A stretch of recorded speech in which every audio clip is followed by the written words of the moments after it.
cowok-cowok jangan lama-lama di kamar mandi. Mau ngapain lama-lama di kamar mandi? Apalagi yang udah punya istri, jangan lama-lama di kamar mandi, kan ada istri sudah sekarang.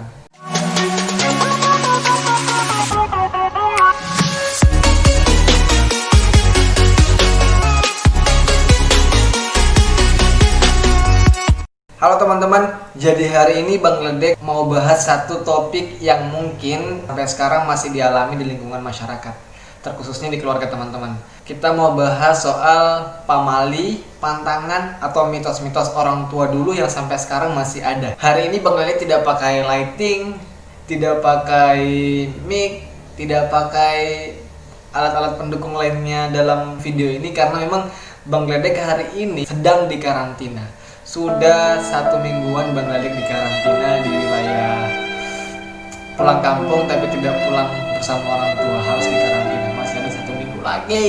Jadi bagaimana tetap produktif di masa-masa di karantina, harus tetap produktif. Langsung saja, Bang Ledek punya catatan terkait pamali, terkait mitos-mitos orang tua dulu. Dan ini juga merupakan dari beberapa riset, dari beberapa wawancara, dari beberapa narasumber teman-temannya Bang Ledek. Gitu. Kita masuk ke yang pertama. Mungkin teman-teman sering dengar atau mungkin bahkan sering terjadi di lingkungan teman-teman atau bahkan di keluarga teman-teman, yaitu mitos dilarang makan di depan pintu, duduk di depan pintu, ataupun berdiri di depan pintu. Pasti pernah merasakan ya kan? Ya kan? Ya kan? Hal ini bahkan semua masih sering melarang dalam suku apapun itu. Perlu teman-teman ketahui bahwa pintu itu ukurannya segini ya, segini. Nah, bagaimana kalau teman-teman punya badan yang cukup besar duduk di depan pintu? Apa tidak menghalang? Gitu.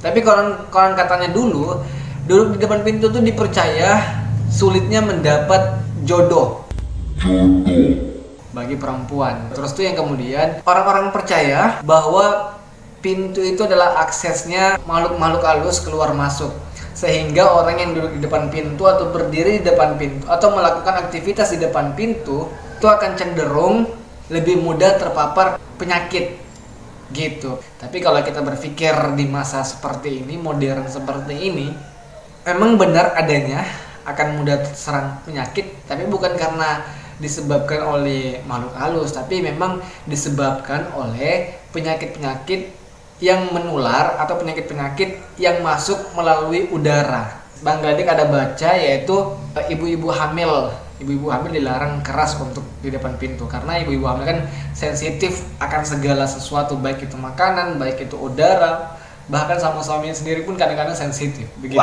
Ada juga yang berusaha mengkaitkan dengan hadis yang teman-teman mungkin pernah dengar, barang siapa yang mempermudah kesulitan orang lain maka akan dipermudah urusannya. Nah, ini berusaha untuk dikait-kaitkan. Misalkan ada orang yang di depan pintu duduk dan itu akan menjadi hambatan, akan menjadi halangan, akan menjadi rintangan. Jadi ketika Anda mempermudah saya untuk melewati pintu, maka urusan Anda akan dipermudah.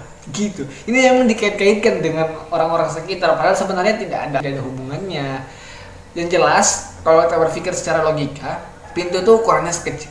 Pintu tuh ukurannya kecil banget ya, segini ya kalau nggak salah ya, segini. Kalau teman-teman dulu di depan pintu akan kesulitan orang-orang lain mau keluar masuk, dan fungsinya pintu kan juga keluar masuk. Yang kedua, duduk di atas bantal atau duduk di bantal itu bisa membuat bisulan. Apa bedanya duduk di bantal sama duduk di sofa? Coba teman-teman bayangkan. Bantal itu kadang-kala terbuat dari dari kapas, dari kapuk. Sofa pun juga begitu. Empuk, iya. Tapi yang membedakan sebenarnya adalah fungsinya. Kalau sofa memang fungsinya untuk diduduki, memang untuk bokong. Sementara bantal fungsinya bukan untuk bokong atau bukan untuk pantat, tapi untuk kepala. Jadi tidak etis saja ketika bantal ini dipakai untuk duduk begitu. Tapi zaman sekarang itu banyak bantal yang memang fungsinya untuk diduduki. Sebenarnya tidak ada kaitannya sama bisul. Kita lanjut yang ketiga, potong kuku malam.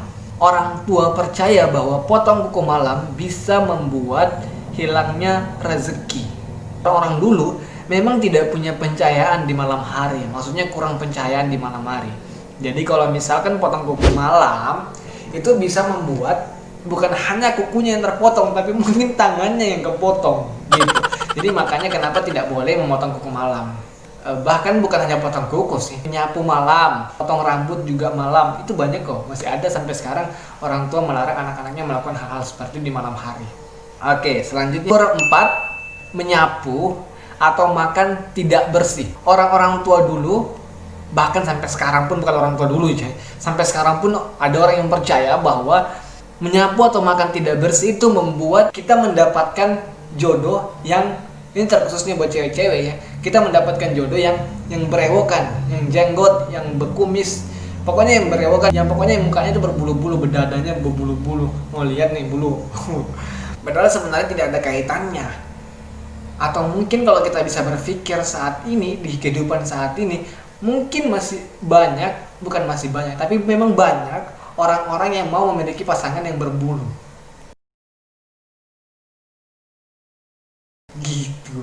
Kalau kita berpikir secara realita, bahwa menyapu dan makan tidak bersih itu menggambarkan tentang kepribadian kita. Ketika kita melakukan sesuatu tidak bersih, maka itu akan menjadi gambaran buat kita. Ternyata kita adalah orang yang tidak bersih, orang yang kotoran, jelek sekali bahasanya. Pokoknya orang yang kotor. Nomor 5, segala sesuatu lewat jendela. Orang tua percaya bahwa lewat jendela itu si anak akan menjadi seorang pencuri. Karena pada umumnya kejadian pencurian-pencurian itu dilakukan melalui jendela. Nah, akhirnya orang tua menganggap bahwa segala sesuatu yang lewat jendela itu tidak boleh, karena bisa akan menjadi apa ya, pokoknya ketakutannya akan menjadi seorang pencuri, karena pencuri kan lewat jendela. Entah itu memasukkan barang, entah itu mengeluarkan barang, itu dilarang lewat jendela. Padahal memang sebenarnya bukan fungsinya kan. Ada pintu yang lebih bagus, ada pintu yang lebih layak untuk dilewati, kenapa harus jendela? Gitu. Nomor 6 ini masih terjadi di kehidupannya Bangladesh. Bangladesh adalah suku Bugis. Jadi di suku Bugis itu, kalau teman-teman lihat, orang tua atau orang-orang suku Bugis kalau sudah makan, selesai makan, itu piringnya pasti ditaruh air. Coba teman-teman perhatikan. Pasti mereka, meskipun ada tempat cuci tangan, pasti tempat cuci tangannya diambil, terus tangannya dicuci di atas piring. Gitu. Teman-teman tahu alasannya kenapa? Alasannya adalah biar tidak kekeringan rezeki, biar terus basah rezekinya, biar terus rezekinya ngalir. Itu percayanya. Padahal sebenarnya kalau dipikir, kenapa harus taruh air di piring? Supaya nasi-nasi itu tidak lengket di piringnya, biar enak dibersihkan, makanya taruh piring. Kalau rezeki itu kan ada yang mengatur kan, Allah Subhanahu wa taala gitu. Yang ketujuh adalah dilarang keras menyanyi di kamar mandi. Ini bukan hanya sekedar mitos sih sebenarnya. Kalau mitosnya orang-orang melarang menyanyi di kamar mandi itu karena kesulitan juga akan mendapatkan jodoh. Cepat tua sebelum usianya, itu orang-orang percaya. Tapi memang pada dasarnya dalam agama Islam memang dilarang di kamar mandi. Posisinya iblis, tempat tinggalnya iblis itu adalah di WC, yaitu kamar mandi dan jamban. Ini hadis riwayat Bukhari. Jadi makanya jangan berlama-lama di kamar mandi. Begitu. Karena akan menghasut teman-teman untuk kencing berdiri di kamar mandi, melakukan asusila di kamar mandi, pokoknya melakukan hal-hal yang lain di kamar mandi. Sementara di kamar mandi itu ada tempatnya iblis-iblis. Begitu. Makanya jangan lama-lama di kamar mandi, buat cowok-cowok, jangan lama-lama di kamar mandi. Mau ngapain lama-lama di kamar mandi? Apalagi yang udah punya istri, jangan lama-lama di kamar mandi, kan ada istri sudah sekarang. Tempat tidur lah. Oke, kita lanjut ke nomor 8. Jangan bersiul di malam hari. Orang tua percaya bahwa bersiul di malam hari akan memanggil arwah-arwah atau roh-roh atau makhluk-makhluk halus untuk datang. Ada banyak sih sebenarnya nih soal bersiul di malam hari. Kalau dulu-dulu kan siulan itu menjadi kode atau tanda-tanda. Dulu-dulu kan orang melakukan pengintaian dan siulan itu menjadi tanda atau kode-kode. Begitu. Jadi kalau misalkan kita bersiul di malam hari, kebanyakan orang bersiul di malam hari, takutnya akan merusak kode-kode si pengintai tadi. Quran surah Anfal ayat 35 soal menyinggung soal bersiul dan tepuk tangan begitu. Yang ke-9 yaitu adalah jangan keluar di saat senja atau di saat maghrib. Orang sekarang pun juga melarang anak-anaknya keluar di waktu karena emang di waktu senja ini kan waktunya sholat maghrib bagi umat-umat Islam. Dan di sisi lain orang percaya bahwa ketika kita keluar di senja hari kemungkinan kita bisa disembunyikan sama jin-jin. Dari hadis riwayat Bukhari, jika datang malam tahanlah anak-anak dan tutup rapat pintu begitu. Nanti sudah melewati sekian berapa lama mendekati awal isya baru dilepaskan anak-anaknya. Maksudnya boleh dibiarkan anak-anaknya keluar. Karena di waktu maghrib ini adalah tempat atau adalah waktu keluarnya atau bertebarannya jin-jin atau iblis-iblis begitu.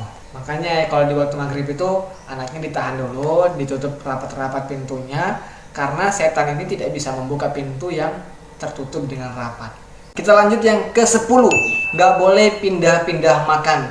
Percayaannya adalah ketika kita melakukan pindah-pindah posisi makan atau lokasi makan, itu bisa membuat bahwa kita akan menikah banyak kali, kawin banyak kali. Dan ini Bang Derik pernah uji di orang tuanya Bang Derik sendiri. Bang Derik emang sengaja waktu itu Bang Derik makan, terus Bang Derik ambil nasi, terus makan di satu lokasi, satu titik, tek. Habis itu pengen nambah, ambil lagi nasi, pindah lokasi. Sebelum Bang Derik diserang oleh orang tuanya Bang Derik sudah tanya, bagus dong Ma, kalau saya ini menikah banyak kali. Begitu. Jadi nggak boleh pindah-pindah makan itu emang ada. Jadi dan dipercaya itu bisa membuat menikah banyak kali. Nabi 4 kali menikah. Kita kenapa tidak boleh? Yang penting bisa adil, bisa menghidupkan keluarga sejahtera, orang tua aman, damai, tentram, bahagia, kan selesai. Begitu. Pokoknya yang ke-11, nggak boleh injak kaki teman. Nah, ketika kita menginjak kaki teman, kita percaya bahwa itu bisa membuat orang tua kita meninggal. Kaki teman ini kita injak. Otomatis yang kita injak itu akan membalas. Supaya apa? Itu tidak akan terjadi. Memang, mohon maaf, ini memang terjadi di waktu SD saya sampai bahkan SMP. Saling menginjak itu tidak boleh. Maksudnya kita injak terus pasti dia akan balas. Karena ketakutannya adalah itu bisa membuat orang tua kita meninggal. Nggak tahu dari mana filosofi, dari mana asal usulnya yang lahir. Sama dengan tengkurap, tiarap. Tiarap itu juga sama. Bisa, kalau orang Bugis juga percaya bahwa itu bisa membuat orang tua kita meninggal. Kadangkala adik-adiknya Bang Derik tiarap, itu orang tua pasti bilang, kamu membuat orang meninggal kan? Gitu. Padahal kaitannya apa kaitannya? Kematian itu kan sama yang di atas yang mengatur. Apa kaitannya sama tiarap? Gitu. Paling kesehatan. Iya, emang kesehatan. Oke, kita lanjut ke 12. Nggak boleh minum berdiri. Orang tuanya Bang Derik itu percaya adalah bukan hanya orang tua Bang Derik, tapi lingkungan Bang Derik percaya adalah, atau larangannya yang menjadi himbauan adalah ketika kita minum berdiri, burungnya akan panjang. Dan kemudian kalau si cewek minum berdiri, payudaranya akan panjang. Mohon maaf, ini benar menjadi larangan. Bang Derik ada beberapa kali melihat dan mendengar bahwa kalau kita minum berdiri atau makan berdiri, itu memang tidak boleh. Yang paling sering minum berdiri. Ketika kan kulkas tuh, kalau kita buka kulkas tuh kan kadang-kala buka kulkas langsung ambil botol minum berdiri. Anak-anak kecil habis lari-larian minum berdiri. Nggak boleh minum berdiri, nanti burung panjang. Padahal sebenarnya sudah dijelaskan dalam agama Islam terkait minum berdiri. Hadis riwayat Muslim tuh, janganlah sesekali kalian minum berdiri. Dan kalaupun kalian lupa, harus dimuntahkan. Di sisi lain, bagi kesehatan juga minum berdiri tidak baik. Teman-teman boleh searching terkait akibat dari minum berdiri. Kita lanjut ke 13. Oke, 13 itu ini juga masih terjadi di waktu kecil, yaitu menunjuk pelangi. Jadi ketika hujan turun dan selesai hujan atau pasca hujan, itu biasanya ada pelangi kan, ada pelangi, terjadi pelangi, pantulan cahaya itu. Ketika kita menunjuk pelangi, kita kita gigit kembali tangan kita gigit. Ini sebenarnya nggak tahu ya, Bang Gali juga nggak tahu, cuman Bang Gali kasih tau aja nih. Jadi waktu itu Bang Gali sering tuh ada pelatih tunjuk, setelah nunjuk jari digigit lagi. Baca. Gak tau kenapa, katanya nggak boleh menunjuk begini. Poin ke-14, buaya dipanggil dengan istilah nenek. Orang menganggap bahwa panggilan nenek untuk buaya itu lebih menghormati si buaya, biar si buaya ini tidak mengganggu kehidupan perkampungan, kehidupan desa dan lain sebagainya. Selanjutnya yang ke-15, larangan melangkahi orang. Dipercaya akan membuat usia si orang yang kita langkahi itu pendek, artinya sebentar lagi akan meninggal begitu. Padahal kan soal meninggal atau tidaknya, soal kematian atau kehidupan itu kan urusan dari yang di atas kan, yang sudah mengatur, sudah diatur. Yang selanjutnya nomor 16 yaitu jangan buang nasi atau makanan, atau jangan menangis di depan nasi atau di depan makanan, karena itu akan membuat si nasi itu, si makanan itu akan menangis. Kalau kita melakukan hal itu, nanti nasi kita akan menangis, makanan kita akan menangis, rezeki kita akan jauh. Kan kalau kita pikir secara logika kan memang benar. Masa iya kita menangis? Harusnya kan kita senang. Harusnya kita senang dengan hadirnya ada makanan, harinya kita bisa makan, ada rezeki yang bisa dimakan hari ini. Harusnya senang. Dan juga kalau kita membuang, itu artinya membazir. Kan membazir itu salah satu yang tidak disukai oleh Allah Subhanahu wa taala. Gitu. Oke, yang terakhir ke-17. Ya, ke-17 yaitu pakai payung di dalam rumah. Pakai payung di dalam rumah itu bisa membuat kita sekeluarga terdampak satu musibah. Percayanya begitu. Jadi makanya tidak heran ketika ada orang-orang yang membuka payung di dalam rumah dan itu dilarang. Dan sebenarnya kalau kita pikir kenapa harus pakai payung di dalam rumah? Kan ada atap. Kalau rumahnya ada atapnya kan kenapa harus pakai payung dalam rumah? Gitu. Oke, itu dulu dari Bang Gledek. Ada 17 pamali atau mitos atau orang-orang percaya dulu dan sampai sekarang masih dipercaya juga.